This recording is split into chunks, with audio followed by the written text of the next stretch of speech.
Hey,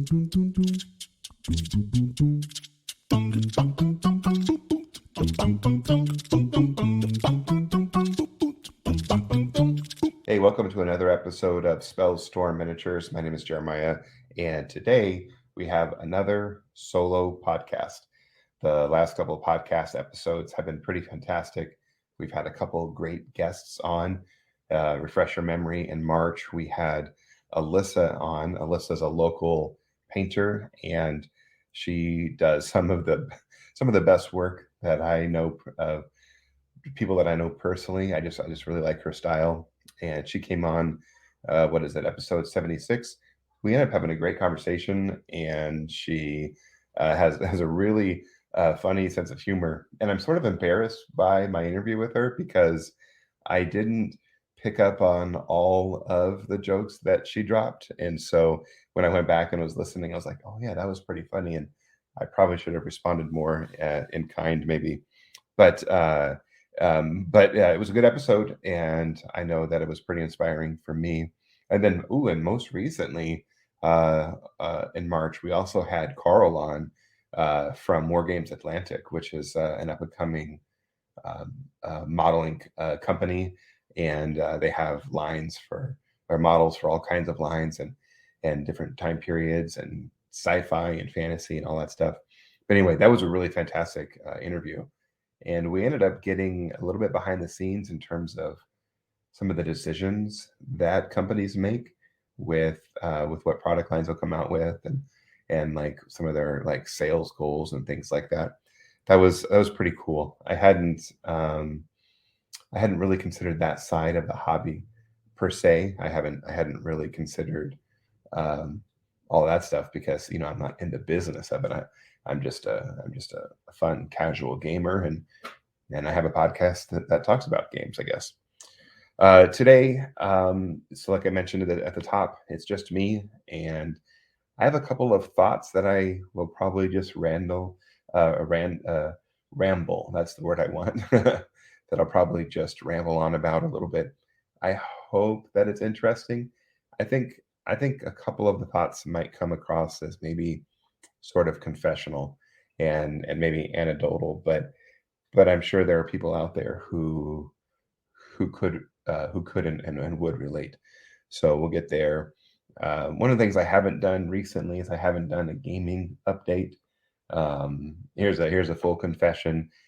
Since my last solo episode, I have only played 2 games of miniatures, and one of them was a game of Kings of War where I didn't even use miniatures. Uh, I've been sort of mapping out what kind of list I want to make with my halfling army, and my buddy Wes is actually helping me complete the project, and which I'm so grateful for because I was sort of under a time crunch to get it done. And but anyway, so I took some cardboard and just cut out the shapes of the bases. Like, this is a regiment of whatever, and this is a horde of whatever, and this is a troop. And then on top of the cardboard, I just wrote out what it was. And so me and my opponent played, and my opponent was super gracious. He was like, he does similar things too. I mean, he's a prolific hobbyist. Chris is.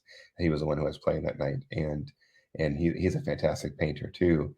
And but he also understands the mapping out of a list, and so there's been times when he's used proxies before, for example, and to determine whether or not he wanted to include a unit into his list or not.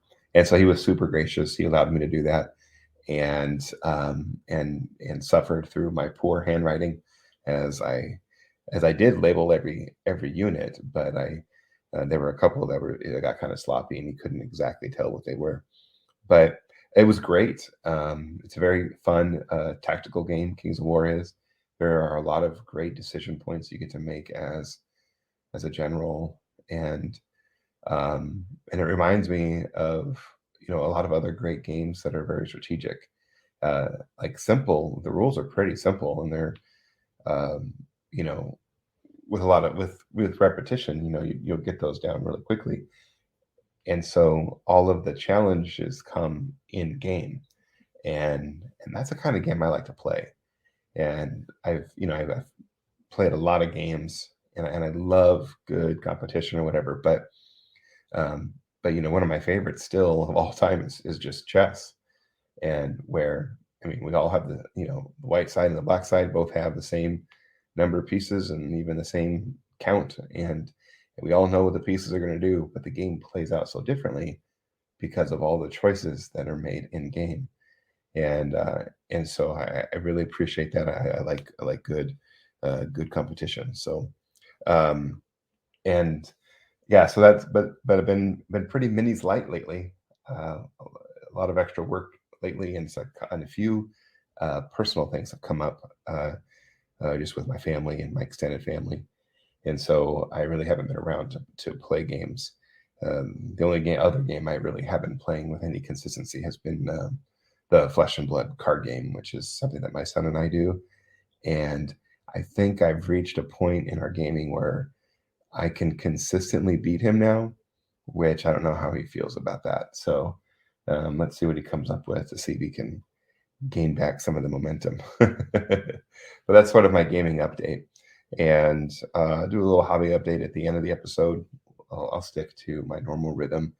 But the thing that I want to talk about today actually comes from an interview that I was watching online with an author, and there's a part of the interview where they were talking about motivation, and they were talking about like why is it that we do what we do, and and motivation is something that people really struggle with, and even like Ninjon did a video on YouTube, his post Adeptagon a video, where he was talking about, hey, I got all this great stuff, and they get back to my hobby space, and I'm like, I don't know if I really want to paint, and so he does a whole video on that, and that's a good one to watch, and I just like him anyway, um, but this author goes into sort of he describes two kinds of motivation. He describes the first one as intrinsic, and and so he uses the example of I think playing the piano. So um, if you grew up playing the piano or whatever, it's something you enjoy doing, and you have like a free moment and you just sit down on the piano and you start playing just for the simple joy of it, you're intrinsically motivated to do so, right? And and it's for the enjoyment. He describes intrinsic motivation as you're not doing it to get anything out of it. It's just the thing that you love. And so once again, he uses this illustration of playing the piano simply because you love playing the piano. Um, but then there's the second motivation he describes as extrinsic, if I could say it correctly. And I'm sure you guys listening, you've probably heard of these before. But the big definition that he gives for extrinsic motivation is you're doing it to get something further down the line. And I want to hang out there in just a moment. But going back to this whole piano thing, right? Um, you know, some of us were not me, but I know people who were forced to take piano lessons growing up, right? You weren't playing the piano because you wanted to. You were playing the piano because your parents, like, forced you to, or whatever. Or there's like, you know, um, motivation to, to win a competition or to win a scholarship or or whatever. So like whether you're living out your parents' dreams or you're trying to have some kind of personal gain, like those are extrinsic reasons for playing the piano rather than just the simple joy of it. And what I'm really thankful for is this author does say that, that we're all a mixture of both. And so we have both extrinsic and intrinsic motivations for doing things. And so And I really like that acknowledgement because I think like naturally I want to prioritize one over the other, or I want to, um, believe that one is more important than the other, um, or valuable, or brings, whatever word we want to use to describe it. Um, to be able to have just this intrinsic value alone, for example, that's one that I would, that's one that sounds more noble and more, um, you know, more beautiful, I think, to me, but and less selfish is probably the word I want to use, because I know I've done a lot of things for selfish reasons, which means that I was extrinsically motivated to do those things. But he makes this comment. He says the more, and maybe the author would agree with me there, right? Maybe you do too, right? That that when we do things because we are intrinsically motivated, that is better than if we were to do things because we are extrinsically motivated to do so. Because he makes this comment, he says, the more you are driven by extrinsic values, the more your intrinsic values are starved, the more likely you are to become depressed and anxious. And he sort of diagnoses our society as being in that spot, the depressed and anxious spot, and brings up a few examples and stuff. So we're gonna hang out. We're gonna use the extrinsic motivation definition, and we're gonna use that phrase, and we're gonna kind of hang out in that spot here in just a second. But I want to talk about um, the idea of being extrinsically motivated to do something to the point where you miss the boat, where you miss what it is you're experiencing. And so I want to tell you a story. I love baseball, and those of you that know me know that I've always loved baseball. When I was a kid, um, I collected baseball cards and I watched baseball. I actually only played one season of baseball, but that was just because I grew up in foster homes and bounced around from state to state and didn't really have stability, and so there wasn't anyone who would have gone with me anyway, to watch me play. So there wasn't a whole lot of support. So I never really played growing up. But it's the sport that I love. I love the stories that come with it and things like that. And I love the pageantry and the tradition. And so, for example, in Chicago, the L runs right by Wrigley Field. And in the old days when they didn't have, lights in the stadium, the baseball games were played in the middle of the day. And and so the folks who rode into town to go to work on the L, obviously they would miss the game. But then on the way home, when the game was over, they could just look over at the stadium, and if there was a white flag with a blue W waving on one of the poles, that meant that the Cubs had won the game that day. And if the flag wasn't waving, it either meant that the game was still going or they had lost. And so I have a I have a W flag, and every baseball season I get it out, and whenever there is a Cub victory, I go out and I put the flag up, and then whenever there is a Cub loss, I take the flag down. And so, like for example, they won opening day this year a couple days ago on Thursday, and then so it was up Thursday, Friday, Saturday. They played a second game and they won, so I stayed up. But then last night they lost, and so I took it down. So right now the flag is not flying. So anyway, so here's the story. So the Cubs are my team, and Wrigley Field is sort of like my mecca. And a couple of years ago before COVID, my wife and I, we were celebrating our anniversary, and we we spent our anniversary weekend in Chicago. And the number one thing we wanted to do was catch a Chicago Cubs game, and so that was definitely on the list, and so we did. And one of the things that they love to do during the seventh inning stretch is they love to sing "Take Me Out to the Ball Game," and a lot of times they'll have a guest, like a celebrity guest, like Bill Murray or Eddie Vedder. They'll come in. A lot of times it's a local local person, um, but they'll come in and they'll sing, the seventh inning stretch, and it's awesome. It's lovely. It's the whole crowd sings it. It's culture making. Is what it is, right? This is what it means to be a Cubs fan. And then when we get to the part when it's root for the home team, you never say home team. You always say Cubbies, and it's awesome. Well, here's something incredibly stupid that I did. I wanted to capture my memory of the moment of being in Wrigley Field for the first time. And so I was out taking pictures and video, and I, pulled out my cell phone and started recording. And it was awesome to be singing and being part of the crowd as we did that.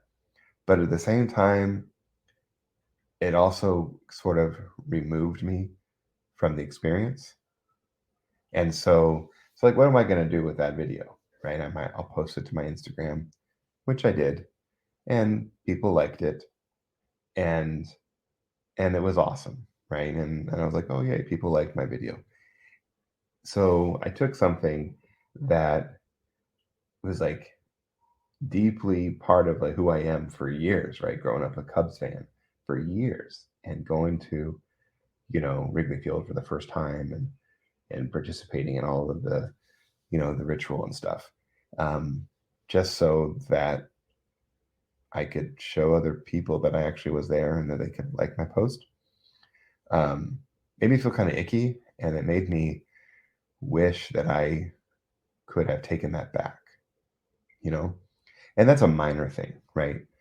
Going to I mean, I was there. It was awesome. I sang, we participated, whatever, right?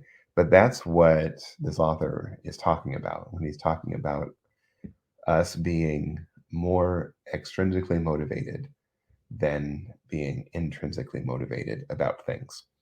And so it creates this depression and anxiety. So how does this relate to um, to the hobby? How does this relate to what we do? And we'll get there, and we'll get there kind of now. The great debate among war gamers, you know, there's a lot of reasons why we get into the hobby, and there's a lot of things that we enjoy while we are in the hobby. And so some people come in on the lore side. They've heard an audiobook, or they've read a short story, and they're like, that's awesome. I want to get involved now. Or they're gamers at heart, and they love the strategy, and they want to build, fun lists that are interesting to put on the table. Or they're more on the hobby side and like to paint. You know, we and they want to put something beautiful on the table, and they don't really care as much if they win or lose. And then there's also people, you know, who fit in multiple of those categories. So we have this wonderfully strange and beautiful Venn diagram of why and how we participate in our hobby. But what I want to do right now is compare the people who paint their armies to the people who don't paint their armies. And more specifically, not the people who just don't paint their armies, but the people who prefer to buy already painted miniatures, already painted armies. And there are people like that. And so one could say that they are, um, that the ones who buy painted armies are cheaters. And we want to reward and affirm the people who paint their own models and put them on the table. That's sort of the direction, that's sort of the consensus that we get in general from the community. But I think the people who paint their armies, we're going to use these definitions. There are some that are in fact intrinsically motivated who paint simply for the joy of painting. They truly love it. It's something that they actually want to do. My interview with Alyssa last month was exactly that, right? But then we also have the people who paint their armies and are extrinsically motivated. And so they're doing something to get further down the line. That's the definition that was given to us by this author, and that's what I'm using. The further down the line for them is playing a game, and playing a game with a painted army. That's their goal, and they can care less about the painting side of it. They don't really want to paint, but they want to play painted. And so they go through the process of doing it. They are extrinsically motivated to paint their army so that they can get the thing that they want to get. And honestly, and that's what, the players who buy painted armies, they're skipping that step. And so they're in some ways, essentially, they're bypassing the labor part of it. They're paying, they're taking the resource that they have, i.e., money, and they're giving it to someone who has a different kind of resource, i.e., time. And so the two strike a deal. And so that's where, that's why eBay exists, and that's why Mindtaker miniatures exist, because you can go on Mindtaker and you can find painted units and painted models right now that you can, and they'll ship to you and within a day. And seriously, they are so fast. You can get it the next day sometimes, and you can literally put it on the table that night or that weekend. And so when I think about all of the things that we do, like when it comes to the lore side of it, I read because I love just for the joy of reading. It doesn't give me anything that further down the line. A lot of times it motivates me to want to like create an army or whatever, but I'm never actually going to do that. I talk a big game. Let's just be honest. This is full confession here. I am not a good hobbyist. There are so many things that I could do, should do, and don't do, won't do, just for lack of. I mean, honestly, it's probably just a lack of time. Maybe if I was in a different life stage where, I've got, my oldest daughter is getting married this summer, and I'm working on a doctorate personally, and we got a lot of extra work things flowing around right now. And so, like the idea of buying someone's already painted army sounds pretty nice sometimes, because that means I could play the game, right? And not have any guilt about not being painted, which is so interesting that exists. And I think maybe it's a misunderstanding or misalignment of what motivation is for those of us that are in the hobby. But I want to ask a question of our listeners here, and then I also want to interact with the remedy that the author gives us, and just kind of present a couple ideas, and you can let me know if I'm like far off or not. You can comment on this podcast episode on the Facebooks if you're on Facebook, or if you're a member of our Discord server, and we can start a thread where we can just talk about this episode and stuff, because I'm kind of tapping into like some of the things that are roadblocks for me, and I'm kind of tapping in for some of the conversations that I've had with people before in the past, and so maybe I'm right about it, maybe I'm not, but I'd love to hear your thoughts. Maybe you just have a similar take or just a different take. But here's a question I want to interact with, and then before we get to the remedy, and what are moments in your hobby when you have felt satisfied and just happy and just you're like in a groove? Do you remember? You remember what that feels like? You ever been in those kind of moments? If you and here's a fun thing: if you have never actually felt that, if you've always been in a state of depression and anxiety when it comes to hobby, maybe it's just because you haven't um, found that spot yet for whatever reason. But what are those moments, and can you recall what those are? And then where it just seemed like everything was like clicking just right, you know? Um, and then how can you build up more of that in your life? I think that's the follow-up question. That's also pretty important. When we were, before the pandemic, uh, I was able to regularly get out and play some War Machine on Wednesday nights at my local game store. And honestly, I think I only went once or twice a month and maybe three times on a good month, but it was frequent enough that it felt like that this was part of my rhythm, right? Like sometimes, work came up or something, so I couldn't go or whatever. But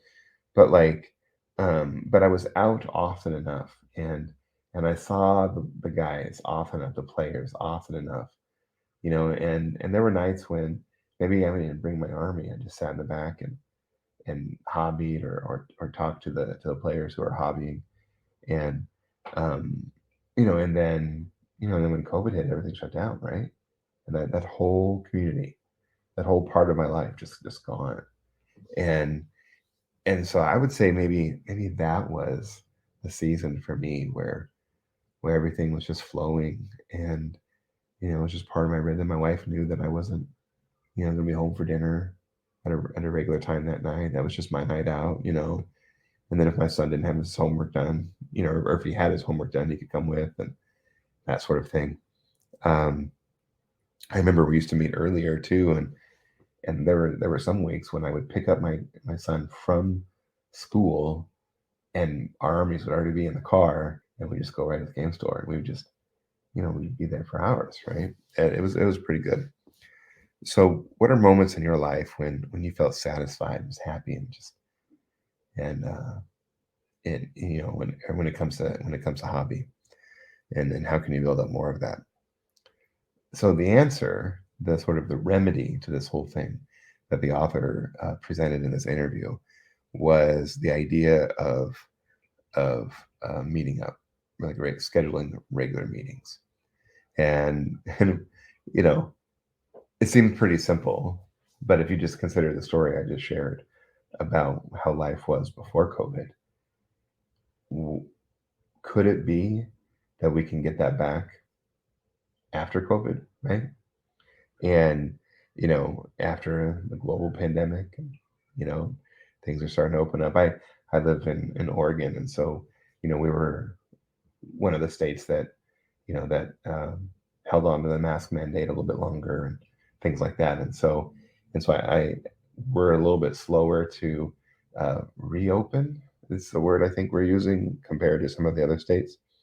But what would it take for you to create a regular play group that met someone regularly, um, according to the author, at least once every couple of weeks. So it doesn't even have to be every week. Just could be every couple of weeks. Get together with your people, and and that was the remedy. I want to add to that though, and I want to offer the kinds of people that to think about including into that group. Um, you need to have people that are going to challenge you a little bit, and whether it's to you know play paint at a little bit more, or to play at a little higher level, or to come better prepared, and having all your widgets and your measuring sticks and all those things, like people who are going to challenge you a little bit to you know uh, to take the meeting, to take the time, you know, um, and to make it a priority for you. But then also people who are going to affirm you, and and affirm who you are. Say, this is my friend, and this is how they think, this is how they tell stories, or this is their kind of humor, and and then thirdly, um, they enjoy your presence simply. And so that's the kind of group that I think I'd want to be a part of. I don't. Not everyone has to be the same. They don't all have to think the same. They don't have to have the same lifestyle or be in a different life stage. Even all that stuff doesn't matter to me, right? I just want to be around people who enjoy my presence, who are going to affirm who I am, and who I can trust enough to challenge me just a little bit, right? Because that's the other thing too. We don't want to, like I actually really like talking about strategy. I opened up this episode talking about how much I enjoy strategic games and the decision points that get made along the way. Like if I'm going to play a game with someone, and I'm either going to want to a re-rack immediately, or b talk about some of the decision points along that were made in the game, or maybe even both, right? I'm rarely going to be that person who is going to play the game and then pack up right away and head out. That's not my jam. And so I want to hang out with people who are like that, who are like me, who are willing to talk it out and be like, hey, when you charged up this flank, that was a really bad decision because it allowed me to do this. And I'm like, oh yeah, I can see that. Or when you charge up this flank, that was a really good decision because it put a lot of pressure on me this way. I need, uh, I need those kinds of conversations. So, and that's sort of like that's sort of the conversation that I wanted to have today. Just, it's a little bit confessional. It's a little bit reflective, maybe less confessional, more reflective. Just I'm realizing personally the lack of touch that I'm getting with the community, and and how I'm still starved um, for that, and I need that. So, um, and then just within the hobby, there are things that we're going to do because we're intrinsically motivated to do so because we just simply enjoy that part of it more. And then there are things that we're going to do because we're extrinsically motivated in the sense that whatever that is going to help us get to the thing that we enjoy more. And if you know the kind of player that you are, if you know the kind of hobbyist you are, and just own it, just lean right into it and don't be ashamed. Don't let anybody guilt you. Be like, it's who I am. Like, I buy painted armies, done. And just play. Or this is who I am. I paint everything and I refuse and I strip everything that I get that's painted. Done. Whoever you are, just be who you are. That's my message, I think, for everyone.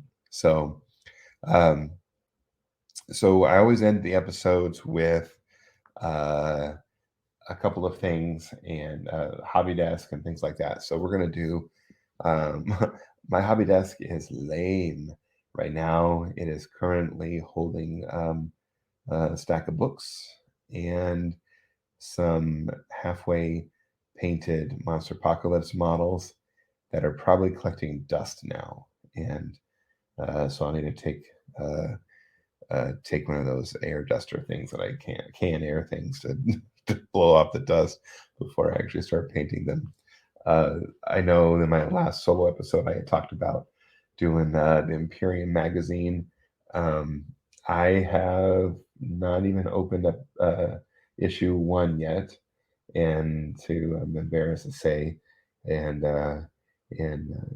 yesterday I was all excited I was going to do some hobbies. I was pulling together all my things, and my wife kind of looks at me and she's like, "Have you done the taxes yet?" And I was like, "I have not done the taxes yet." So instead of hobbying yesterday, I did the taxes, which made for an excellent Sunday afternoon. Anyway, but hopefully things will start clearing up for me. Um, and so that's it for hobby. I think that's miserable. That's miserable. Um, Things that are going on in the community. We made a decision to do instead of doing weekly paint parties, which made a lot of sense during pandemic when everyone was home and very few people were getting out. It created that, that touch point for us, and it was good. We have now decided that we're going to do monthly paint parties, and we're just going to schedule them on random nights, and hopefully we'll get different people to participate in those. What we'll do is we'll make an event in Discord so that you'll see it on the top left. If you're if you kind of tab over, you'll see that there will be an event that you can look at, and we'll also make an event in Facebook so that way we can advertise when those are going to be, and we're going to try to make them on different nights because I know that people have different obligations now as the world is opening up. Like I've got a kid in sports now, and so that creates a conflict for me on one of the nights. Um, the other thing we're going to do, one thing that's still going is the book club, and that meets monthly, and it meets on the last Sunday of the month on our Discord server. And so I invite you to participate in that. We've had some really good suggestions come through. Book club is kind of small right now, and that's okay. I think even though the world is opening up, I think the book club can grow. That's something that people are always participating in, pandemic or not. And so I want to invite you to do that. It's a great way to read things that maybe you wouldn't select. I know the last couple I was able to get on audiobook, and I was able to listen to those while I drive, or listen to those while I do busy work, and it was very nice. So I want to encourage you to do that. And then coming up this next quarter, we're going to be doing. I'm going to change the Patreon structure. Um, Not really offering a lot by way for our Patreon supporters, and so I'm going to remove a couple of those tiers and just make it more simple for participation. But we're going to be doing a giveaway, and so I have a number of things to give away if you would like to be included in that giveaway. Just jump on our Patreon. I'd recommend jumping on. Let's see. Today is the 11th of April. If you can jump on by March, I think, or May 1, I think. I'll have the new tiers um, on maybe this week, and so you'll know kind of what you're contributing to. There are other ways to support the podcast. We also have a Ko-fi membership, and so if you wanted to buy me a coffee on Ko-fi, that would help. We pay hosting fees, uh, and that's the biggest expense is the hosting fees of all these different things. Um, and so if you can help out, that'd be great.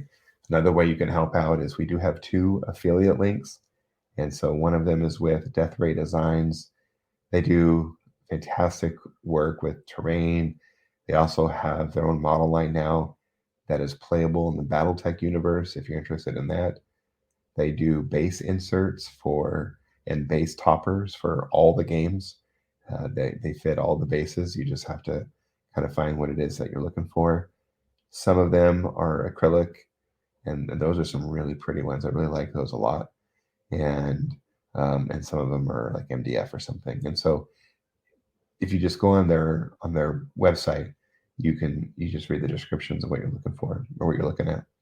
And we have a link for that in our show notes. We also have an affiliate with Noble Knight Games, which is a large online retailer. They have just about everything new and used, and it's remarkable how much they have. And if you go on their store, like you'll find things there that you haven't seen in years, and you're like, wow, that still exists. It's amazing. And so in the show notes, there's a banner there, and you can just click the banner, and I get a small little portion of that or whatever, but it's helpful. Every little bit helpful. It also lets me know that people are interested in the podcast. So the goal of the show is 2 episodes a month, and the vision has always been to inspire you to play more. And so hopefully the things that we talk about do that. I have a few guests that are going to be coming on. We talk about some other things that I'm lining up. We're also going to be lining up a part two discussion with Hans. I'm looking forward to that. And I think that come summer, when it seems like all the trends are trending downward. I was just watching a video today showing, cases with symptoms are declining, and I love that. And so maybe that means more and more things will be open, and so more and more people will be able to get out and get games. Maybe you'll take me up seriously on what I talked about today about maybe forming your own group, or at least establishing a meeting time at a store, and getting things going. Like, I know here recently, one of our local War Machine players set up another War Machine night, and so now we actually have 3 in our area, which is really great. Monday, Wednesday, and Friday, and at all 3 different locations. And so hopefully the day and location works for people. But this new one has been this new meeting time. The Friday night one has been getting a lot of good energy, a lot of people participating. That's great. So maybe that's what you do. Maybe you talk to a store and be like, hey, I'd love to set up a meetup. Do you have space for that? And that sort of thing. But thank you for letting me ramble. Thank you for letting me do a solo podcast today.